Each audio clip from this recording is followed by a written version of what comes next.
professionals will talk about Python and predicting customer retention rate. I will kindly ask you to mute your mic so we can hear Semere clearly. And if you have any questions, please leave them in the chat and Semere will answer them after the presentation. Finally, I want to let you know that this meetup is recorded. Hope you enjoy this session. Thank you. Semere, you can start.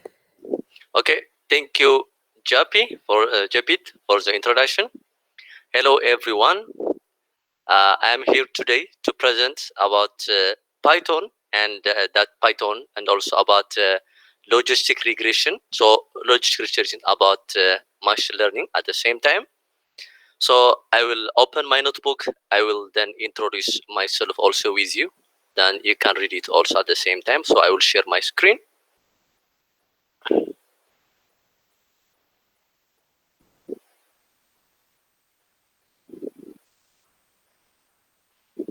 So, can you see my screen? Yes, we can see it. Yes, you can see it, everyone. And also, I hope my voice is also can be heard well. Yes. Okay, thank you.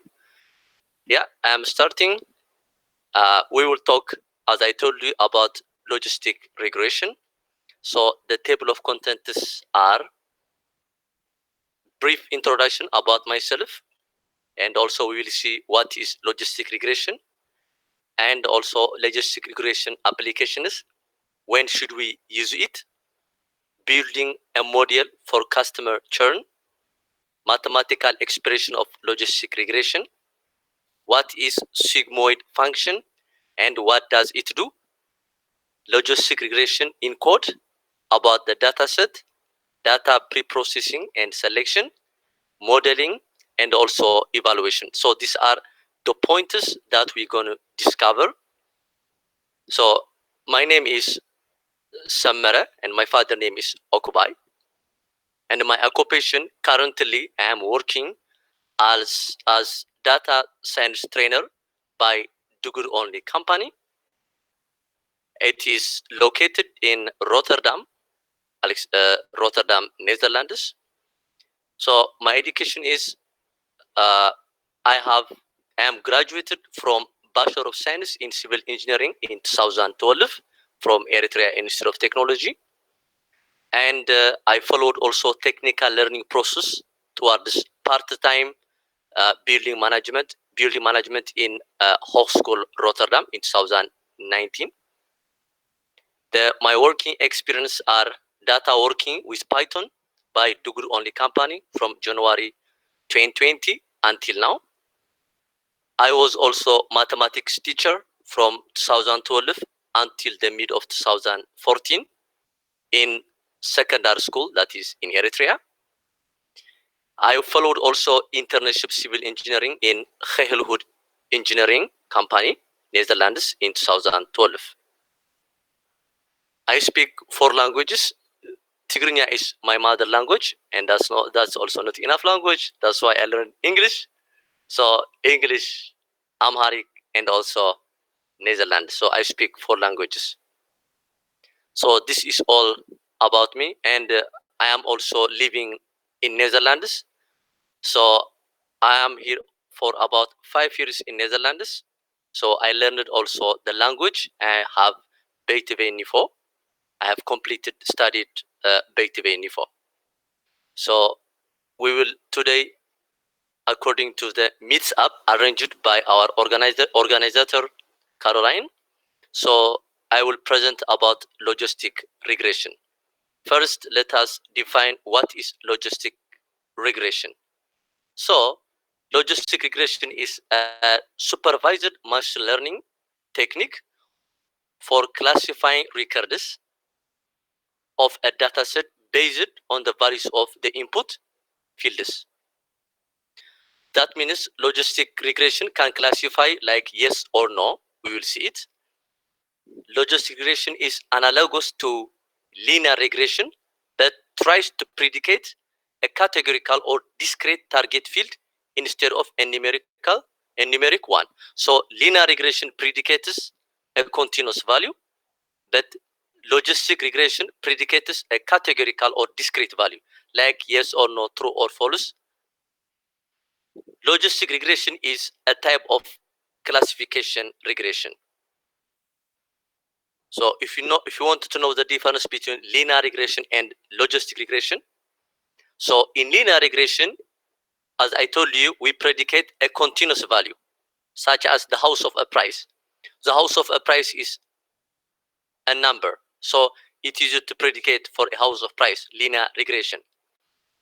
Also, blood pressure of a patient, or fuel consumption of a car. All the numerical values or continuous values are predicated by linear regression. But in logistic regression, we predicate a variable which is binary, such as yes or no, true or false, successful or not successful, pregnant or not pregnant, and so on. So all these things should be also coded as 0 or 1, and they are coded using a methods like like functions like get do me.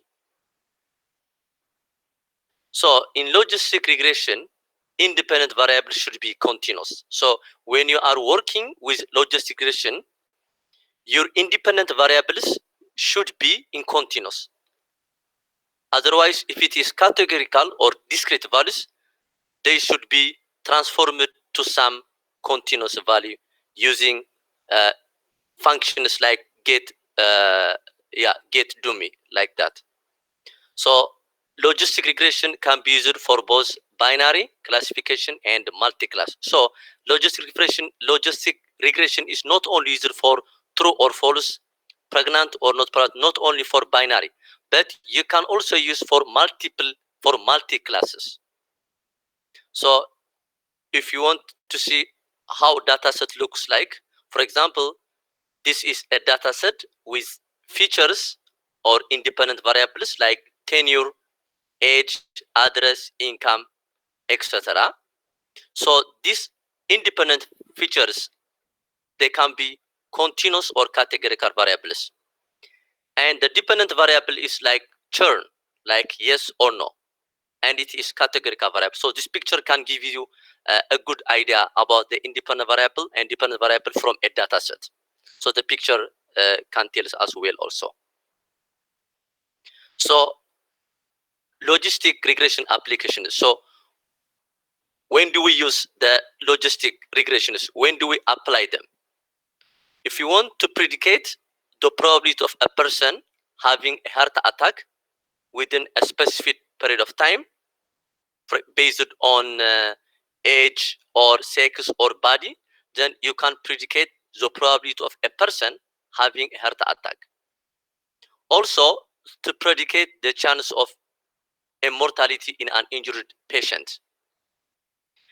Also, in marketing context, you can also predicate whether a customer is going to buy something or whether he's going to purchase a product or he will stop a product. So you can also apply logistic regression in such kinds of stuffs.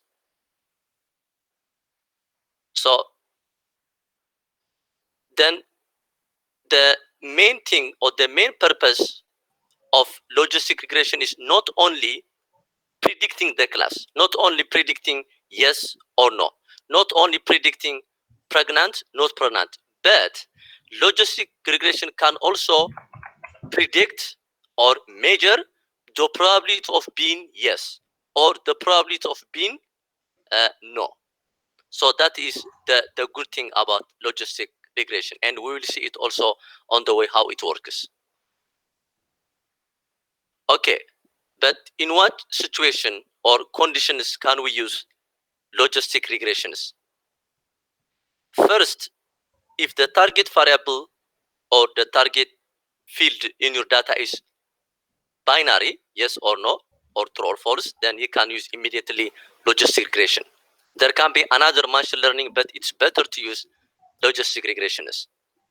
Second, if you want or if you need, the probability of your prediction.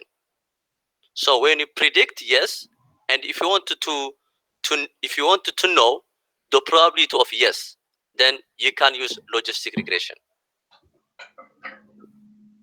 Also, if your data is linearly separable, that one side is clustered to no, if you want the other class to be clustered as yes, and if it is linearly separable, then you can use also logistic regressions. Another important situation that you can use logistic regression is if you need to understand the impact of a feature. That means when you model, when you make model, when you have the logistic regression, so looking at for the parameters or the coefficients, you can know which independent variable has impact on the dependent variable. So those features with higher coefficients has higher impact on the dependent variable. So logistic regression helps you to predict or to know, to understand the impact of a feature. So building a model for customer churn. So for example, as I told you, if these are your independent variable for a given data set, so these are the independent variables, and you can see also the dependent variable. So if I give for the independent variable x, for the dependent variable y, then you can start also building your model, and we will see this also on the in the code. These are the mathematical expressions. So taking x, the data variable, which is m dimension, the features with the records n. So our x is, it is a space of real number with m dimensions, the features, and also n records. And as you can see, y is only an element of two numbers, that is 0 and 1. So y hat can predicate the class of the customer is 1 given its features x. So y hat gives you the class of a customer with a given feature of x. So if you have the probability of class 1 to predicate, the probability of class 0 is simply mathematics, like 1 minus the probability of class 1 gives you the probability of class 0.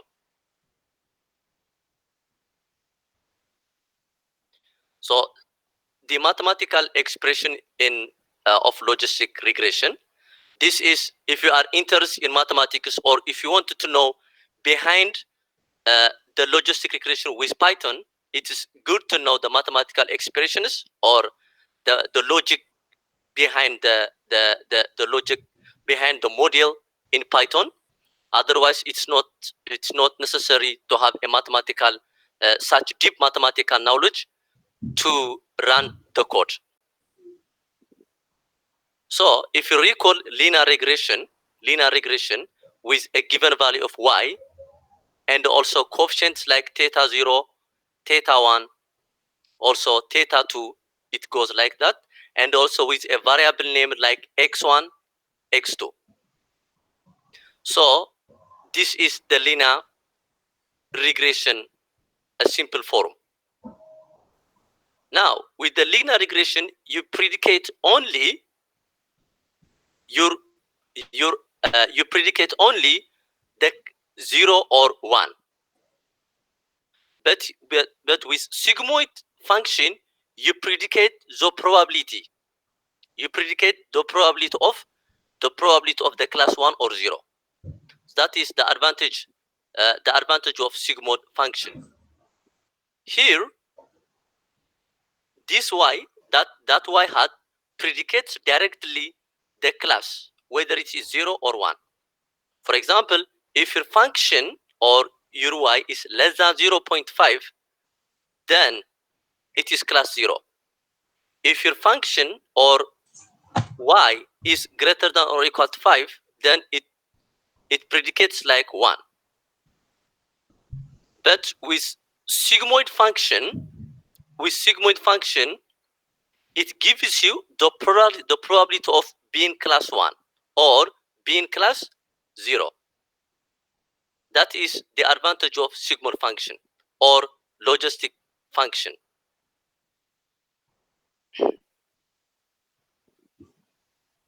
Okay, now we will proceed to our data set. It is customer churn with logistic regression. So teleco customer churn.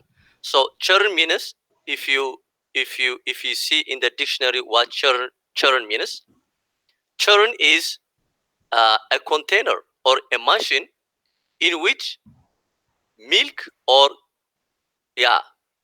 is agitated to produce butter. So customer churn means those customers who are stopping or leaving the company. That is the customer churn. So with logistic regression, you are able to predicate who customer is leaving the company or who customers staying in the company. So we will predicate the customers who are leaving and who are also staying in a company. About the data set. So we will use a telecommunication data set for predicting customer churn. So we will first import the required libraries to load the teleco churn data. So I have here written already the necessary libraries like pandas for the data manipulation, because you may obtain your data as CSV file and it is unstructured. So through pandas, you can manipulate your libraries, your data. And also I have imported PayLab, NumPy, CPy, sklearn, Matplotlib, all different libraries which are helpful to load the teleco churn data. So I will run. So it is taking time to run.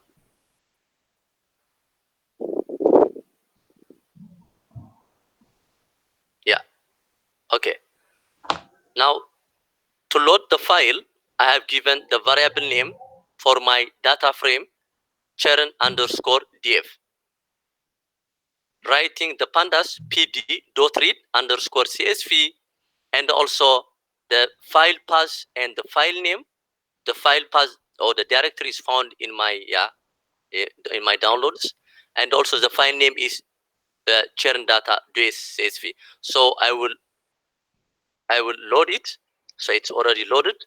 So if I want to see my data frame, I use churn df.head. So by default, it gives me the first 5 rows. So by using churn df.head, I'm getting the first 5 heads. So we can see that the CSV file or our data, that is telecom, has tenure, age, address, income, etc. So, and also if I want to know the shape of my data is churndf.shape. So I have 200 rows and 28 columns. So in this data, all the rows, each row represents each customer. Okay, for example, row 0 indicates for a customer, and also row n also represents for a customer, for another customer. So this data set gives me information about the behavior, the age, and also what they signed up for. So like the age of the customer, their address, their income, and the other things, and also how long they stay in the company. All this information I can get from my data set.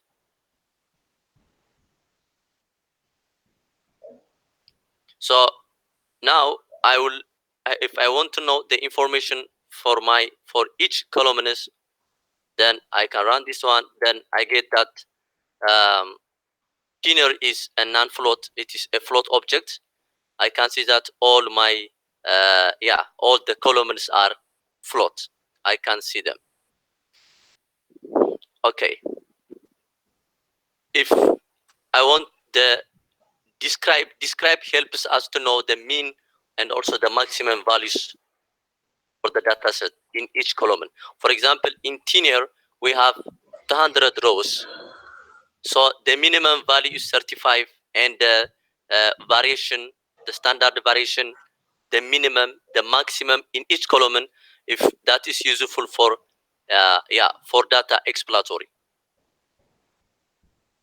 So data pre-processing and selection.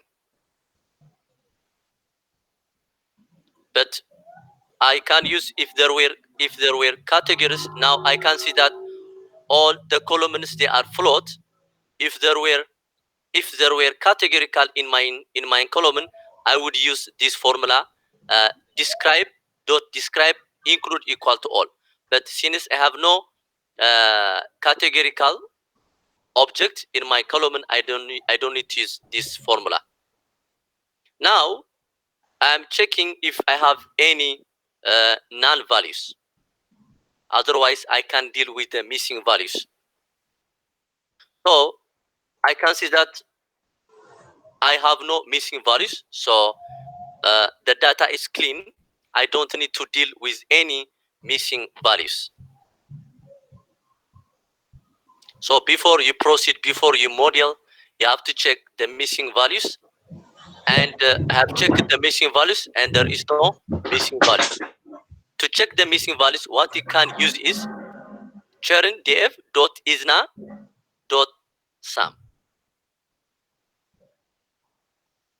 Okay, now I will select some features or independent variables for the modeling. Now I selected tenure, 7 features like tenure, age, address, income, employee, equip, call card, wireless, and also the targeted variable, which is churn. So now I will create a new data frame with the same variable name, churn df. So if I run, then I have created a new data frame with the same variable name, churn df.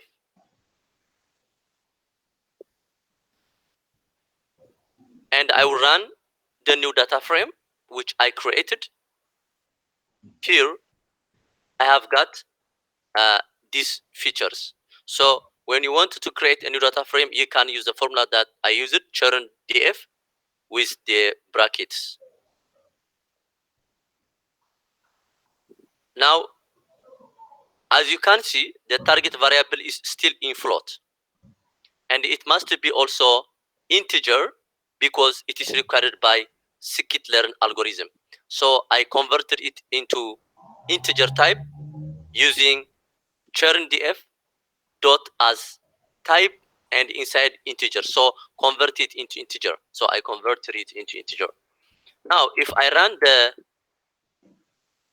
the new head, so and you see the difference here. We have float for the churn, for the target variable, and when it changed to integer, so we have now 1 and 0 integers. It's not float. So if you check the new data frame, the shape,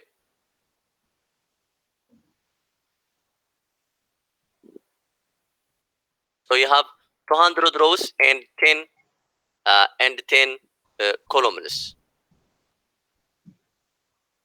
Now let's define the x values and also the y values for our data set. So I take tenure, age, address, income, it employ and equip as X values or as independent variables or features. So, and then I convert them into array, because as you can see that the data type for tenure for age, it is as a pandas series. So for scientific competition, for mathematical competition, you have to convert it into NumPy, into array. So to get an array values, we must import also a NumPy library. So I have already imported my NumPy library using import NumPy NP in the first cell. So if I run X, so the features of X, they are converted into NumPy, and if you wanted to check them, we have now, if you want to check the first 5 rows, so it's now array. It's not now a pandas series form. It's now converted into scientific, which is comfortable for scientific competition. Now I convert also churn, which was integer. Now it is converted into array. So it's now array form with 1, 1, 0, 0, and it continues like that. Now from scikit-learn import pre-processing. So now we are standardizing our X values. There can be also great X values. So it is reduced so as the standard variation is small between the variables of X. So if you run that one, now you can see that it is changed into it is transformed into standardized form. Now we will train and test datasets. So split dataset into train and test set. We will select 20% as test size and 80% as training. So importing sklearn.module selection import train test split. Now we will split our data into train and also test. So X train, X test, Y train, Y test with a train test split model.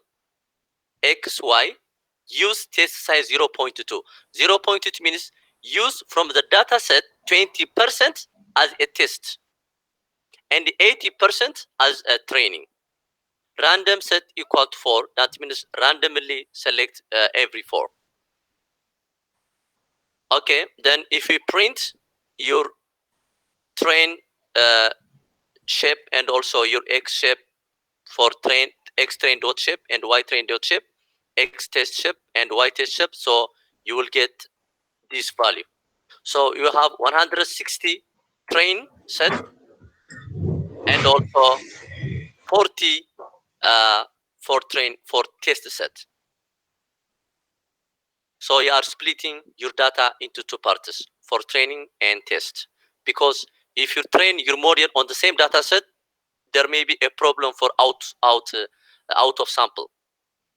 So it's good to train your model using train split method. Now building our model using logistic regression.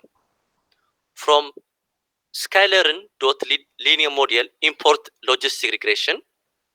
So giving a variable name LR for the model logistic regression and inserting significant number variables like C solver dot fit, also X train and Y train. So I don't have deep knowledge actually for the linear solvers.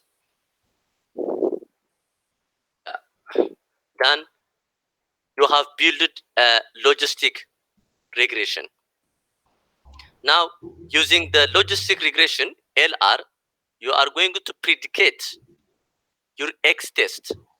So predicating your X test, now you have these variables. So your model doesn't know the data set of X test. So you train, that means you get your coefficients from training model, you get your coefficients and you are checking whether your model is correct or not. So you predicate and you got these results 0, 0 and 1, 1.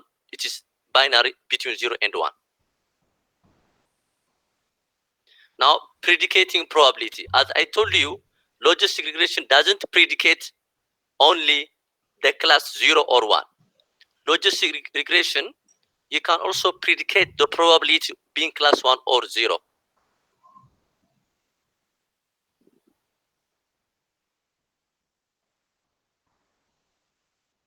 So this gives us about the being class 0 and being class 1.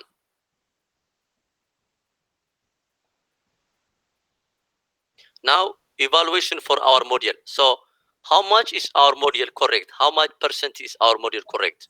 So if you want to check or the accuracy or to evaluate the accuracy of your model, you can use different kinds like Jacquard conversion matrices, F1 score. There are different kinds of metrics. Now I select, I use the Jacquard index.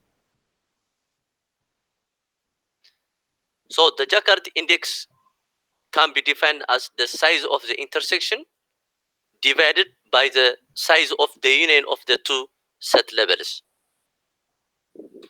So from scalar dot matrix import Jacquard similarity score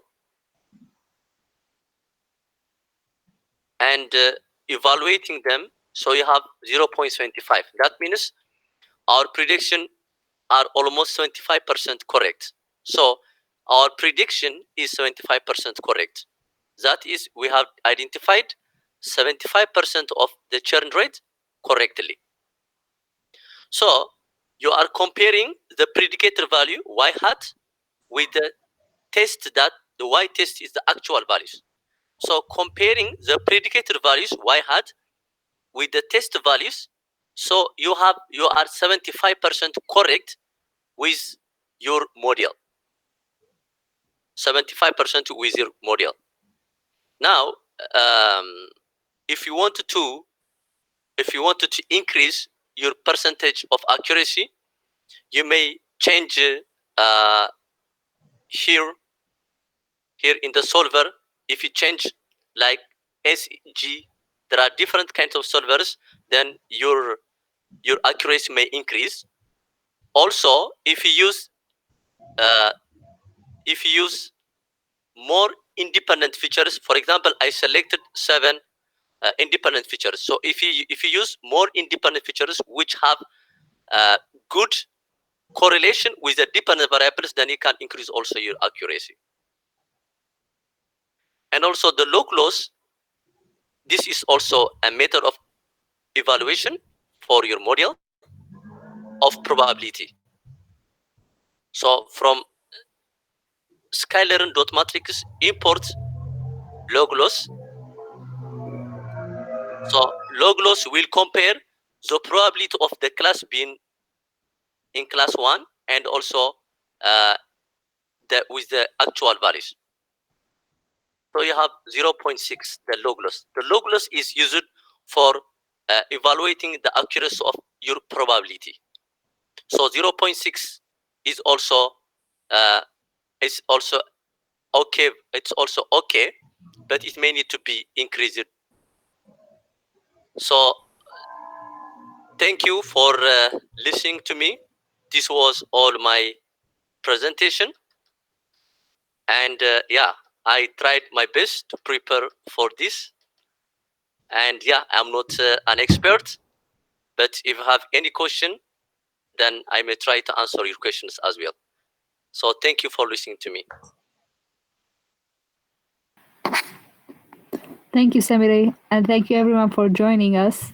If you have any questions, please unmute your mics or leave them in the chat, and Semere can answer them. I have a question. Thanks for your talk. First thing first, it was a nice talk. Yes.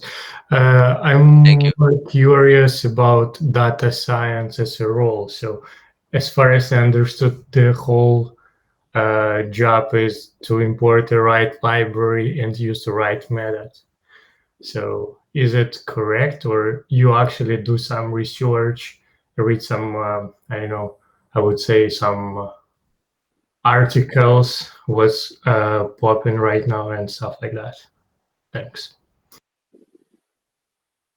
Sorry, is that a question or?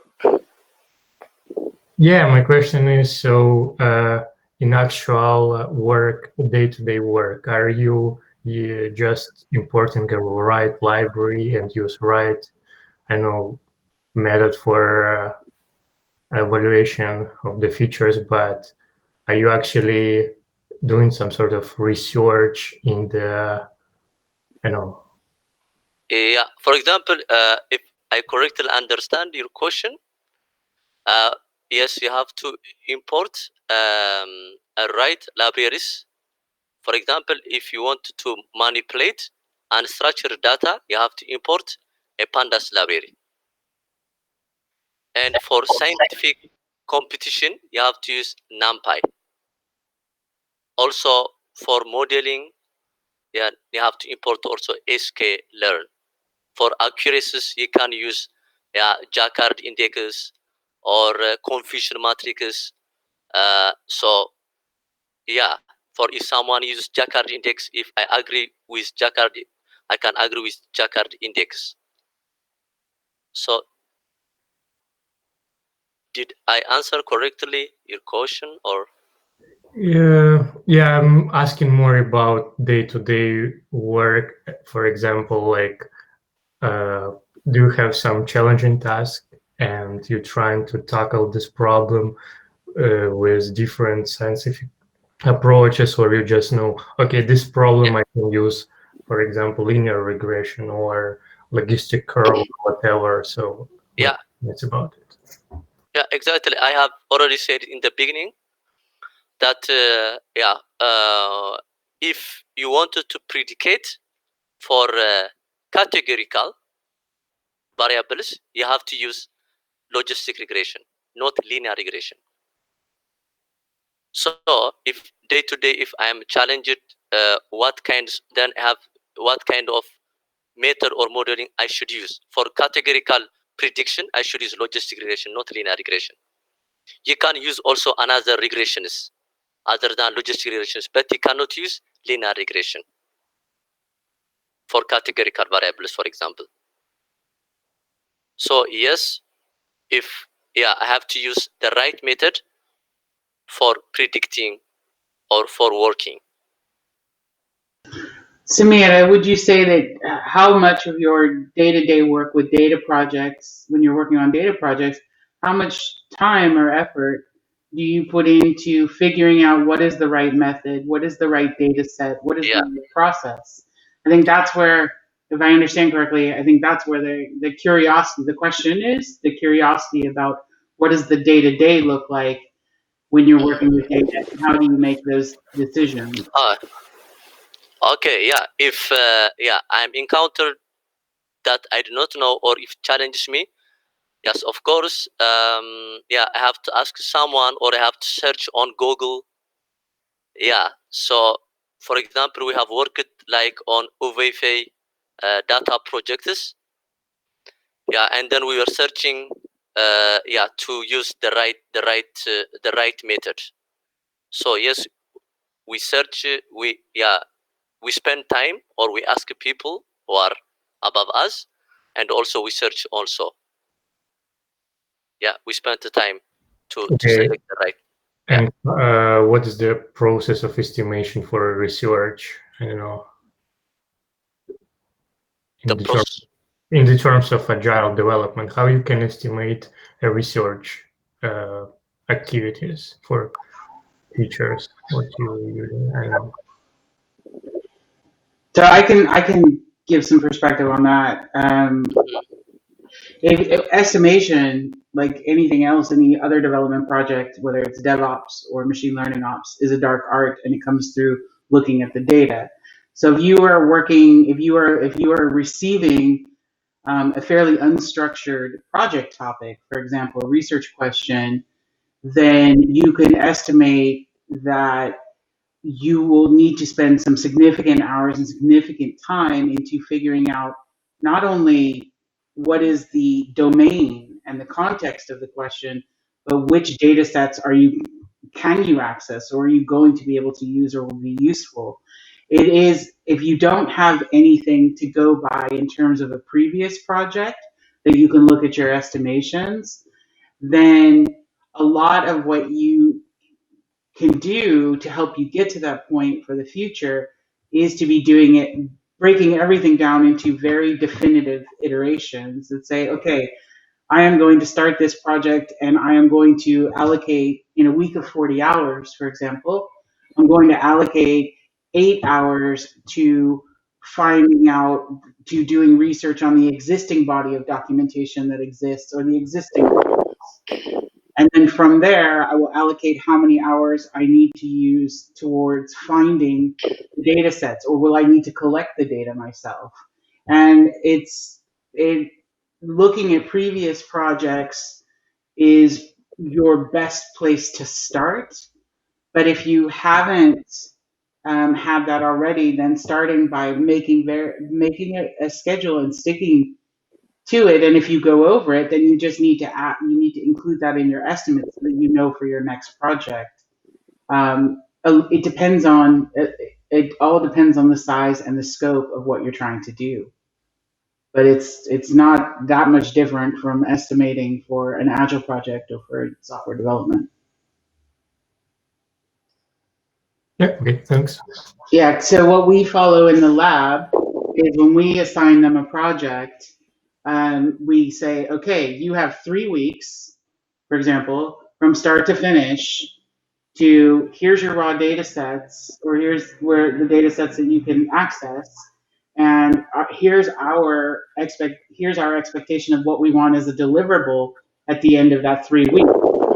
And then their team has to form together and do their own project planning and do their allocation and break down their work across that team, knowing that they have stakeholders that they have to deliver, a working model and an analysis and a report by the end of the 3 weeks.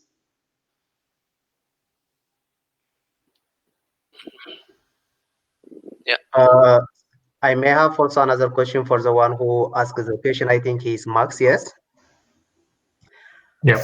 My question is, I think from your question, it makes me something like, if you can make the question like specific, like especially for the libraries that you ask him, are you making some research on the libraries? Is that the right libraries that you use for the dataset? So maybe I feel like you have some experience with this library. So which ones makes you worries, in order to make for me clear, on which libraries are you specifically asking him that they are the right libraries, or whether they need some research on?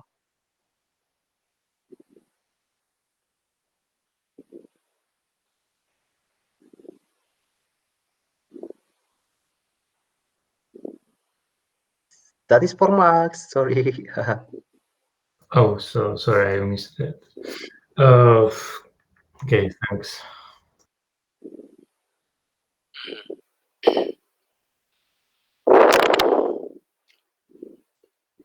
Is there any other questions? Yeah, Sorry. there are more questions in the chat, Semi. Someone is asking, are you going to share the data set on the notebook or push it to somewhere? I don't know what is it. So they can clone. Do you see the chat? Okay, are you going to share the dataset in notebook or push it to GitHub also we can clone it? Okay, then, okay, I will do. Yeah, I can do it, but not now. Later, maybe. I cannot promise it now, but maybe in the future I will do it. Okay. And Tolga, is she still here? She has 2 questions. If you can ask.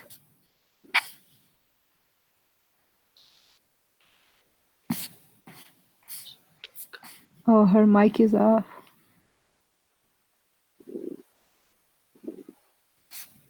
Yeah, Okay, she said I have 2 questions. Yeah. She will write them in the chat.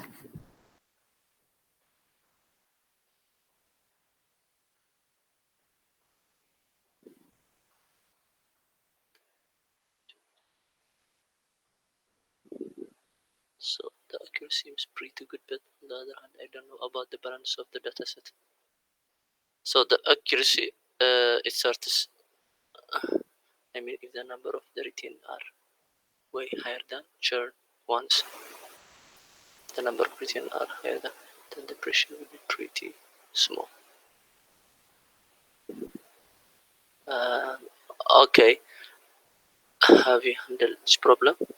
Yeah, maybe if I understand correctly, your answer may be beyond the scope what I told you, what I presented today. Yeah, I think confusion matrix is a good way to balance on which side. For example, from our data set, we have 40 outputs. So from the 40 outputs, we can see that 24 of them, they are zeros, I think so, and 6 of them, and 16 of them, they are ones. So confusion matrix solves like from the 24 that I predicate 0, confusion matrix can tell me out of 24 that you predicate 0, you are correct 23, and 1 is you are wrong. So yes, confusion matrix can solve this as, but I'm still digging out how can I work with confusion matrix. But I have a little hint about the confusion matrix can answer your question. Did I say right for you, Tolga?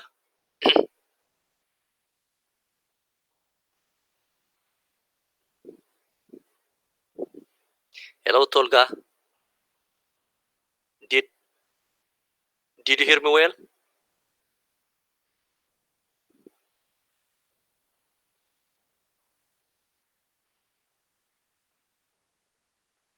Okay. Yeah, she says yes, thank you, but it was not exactly my question. Okay. Yeah, I tried to understand your question. Yeah.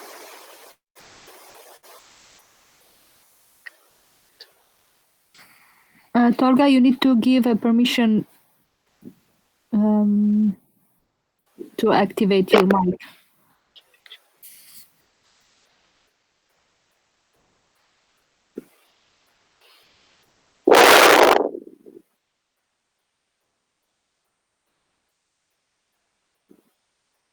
Yeah.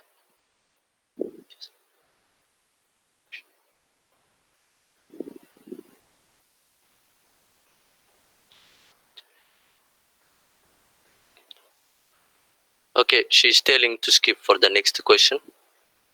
I write meanwhile. Okay. Yeah.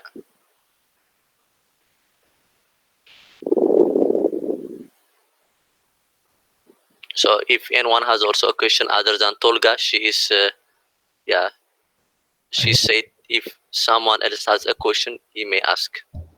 Semere, if Yeah. I understand your question, maybe like the balance of your data set, like when you are testing and training the data set, what is exactly the balance? Which how much percent are you giving, like 80 or 70% for training and 30% for? So is that good, or is that the right balance for the data set? Yeah, I think if that is the question, I think Caroline answered it correctly. That I take, if you take a large percent, like 80% of your data for training, and a small percent, like 20% for testing, then you are protecting the overfitting. But if you take the whole data set for training, then your model cannot work good for out of sample. So to balance it, so it is good to take like 80% or large enough for the training set. I think Caroline answered correctly if that is her question, what Tekla said. I have a question. How understand what you mined enough data for analysis to go further with the trainings and stuff. What is a decision when, okay, so I collected like 10,000 entities or 1,000, or how to understand what it's enough for analysis? Yeah. You mean originally when you are collecting the data? Yes, yeah, Data? for training, for example, 100 records, it's enough, or 1,000 or 10,000. Yeah, that is, for example, we can speak like percentage, I think so. You mean for the training, the model, Max? Like in general, not especially for this case. Yeah. Yes, of course. For example, for training the model, it is better to take like a big enough or like 80% for training your model. No, I'm not asking about percentage. I'm asking about actual records in CSV file for like 10 or 1,000 or 10,000. Yeah, I don't have enough knowledge actually for that, but I believe that if it is much information, then you may get a precise result. I think so. So the more your information is, the more your accuracy can be better. I think so. But you can end up with overfitting your network, or how it works. I don't know. I'm not a data scientist, sorry. Yeah. Okay. Yeah. So that is of course. Then of course. So Caroline also said that depend on your sample size actually. That the more your information or the more your records and your columns, then you get a better precise. But for example, if the independent variables or the features has directly correlation or positive correlation with your result, then it's good to select the features that has a positive correlation with your dependent variables. Yeah. Yeah. Thanks. Okay, you're welcome.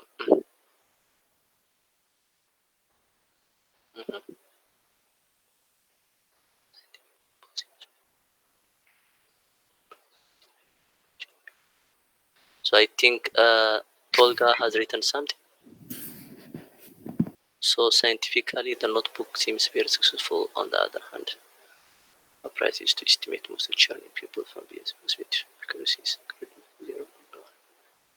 the thief is approach reduced accuracy.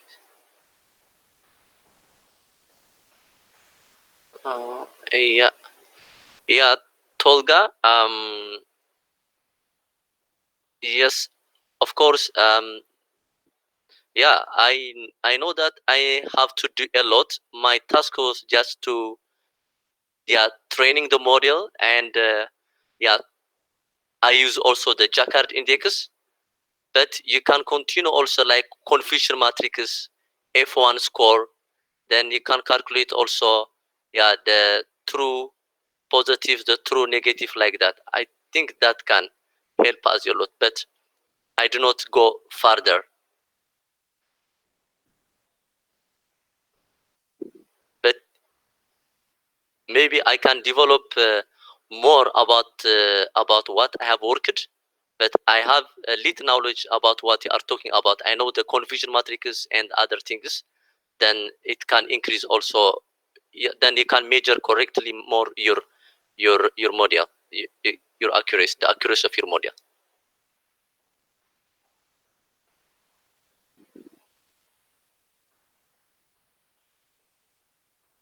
Yeah, thank you.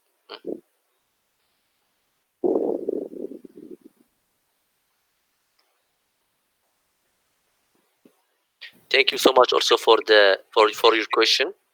They are really edifying questions, and they are also in my mind.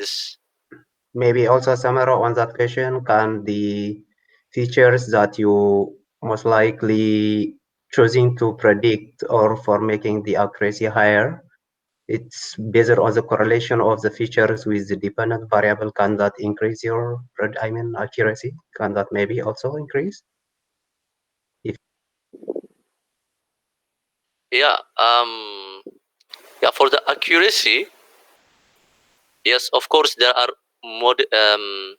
Yeah, if you select, for example, more features, the features, for example, I select 7 features, but if there are another features that has a good correlation with your dependent variable, and if you select like 14 or 15 features, then this will increase also the accuracy of your model.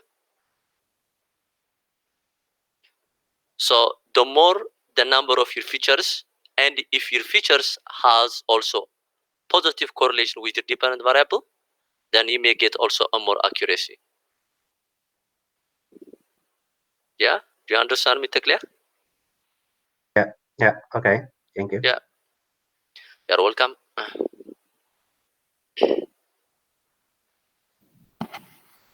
All right. I think those were the questions. Thank you, Semere. Okay, you're welcome. And thank you everyone for joining today's session. Yeah. If you want to attend more sessions like this, make sure to become a member of our Meetup group so you don't miss out. If you want to do presentations yourself on a topic related to data, then contact us and we will provide this platform to you. I hope that you enjoy the rest of the week. And we hope to see you again.